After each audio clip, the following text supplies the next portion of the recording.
Hi, I'm U.S. Senator Rob Portman. I'm in Washington, D.C. today. Wish I could be with you there at the center for your conference on the politics of economic inequality.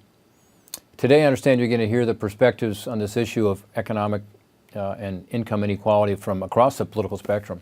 And I think that's a good thing. The purpose of the center, after all, as I saw it, is to encourage civil discourse and sober discourse on the issues of the day. We need that kind of thinking. And we need that kind of approach when it comes to economic inequality and other issues. I get asked a lot what I think about income inequality, whether I think it's a problem or not. Of course, no one likes to see inequality. On the other hand, I think the question kind of misses the point. The real problem we need to address, I think, is the lack of income mobility and mobility in general in our society. That starts with ensuring equality of opportunity. And outcomes are going to vary in a free country and in a market-based system like ours. And I think that's okay. But we need to do a lot more to ensure that where you end up in life is not determined by where you start out. And that means we do need to not just continue to invest in education, but come up with better education systems and reforms, pre-K as well as all the way through. And particularly through those programs that help kids who do not have the opportunities that many kids have who end up at Kenyon College. Make sure that kids can get through school and get a degree. A high school diploma, after all, is the most important thing to ensuring that you do have the opportunity to get on that first rung of the economic ladder and go forward, but also to ensure kids can afford college tuitions, they can afford to go to college. It's a goal that I've been working on along with a lot of others in the United States Senate. We've also got to remember that education isn't just for the young. The economy we've got right now is constantly changing. And unfortunately, a lot of the jobs that we lost in this last recession are unlikely to come back. We've got to acknowledge that and support innovative job training programs that do provide the unemployed with the opportunity to earn new skills, qualifications, and credentials so they can compete in a global economy, so they can access some of the jobs that are out there. I've been working on that in terms of the long-term unemployment insurance agreement that we just reached on a bipartisan basis. I've also been working on that. Today I got an amendment passed on work opportunity tax credit being able to apply to long-term unemployed to get people who are unemployed into the training and into the jobs where they can actually begin, again, to get on that ladder of success. I've got bipartisan legislation called the Career Act. Career is the acronym, but I encourage you to look it up on portman.senate.gov and see what you think of it. The idea is to take the federal retraining programs and have them be much more effective and efficient in helping people to get the jobs. There are about 100,000 jobs open in the state of Ohio today, where you all are right now, and yet there are about 400,000 people out of work.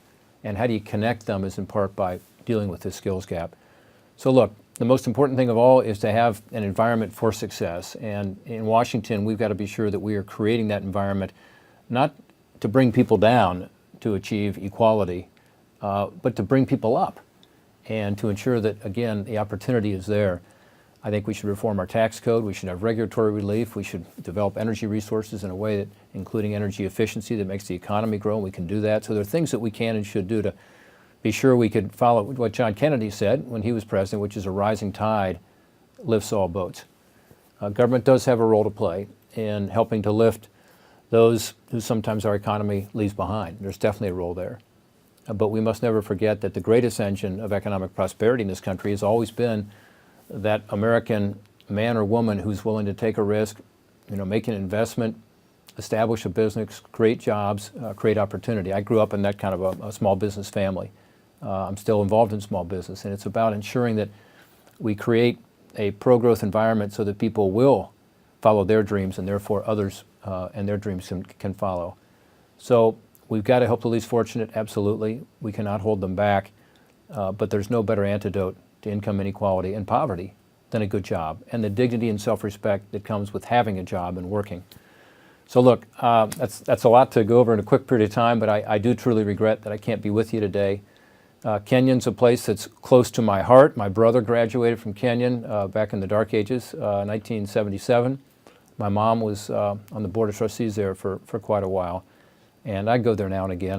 I was there at the end of the 100-mile Pelotonia ride, and I'll be back again this summer, exhausted, but enjoying getting to Gambier, Ohio.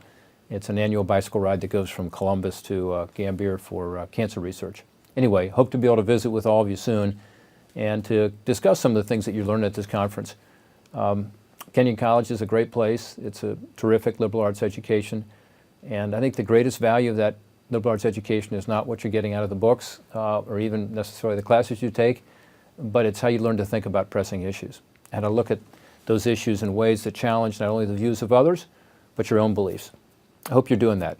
I hope you'll put some of those new skills to work during this very important conference and help us to create policies here in Washington, D.C. that do help to get this economy moving and give everybody the opportunity to achieve their dream.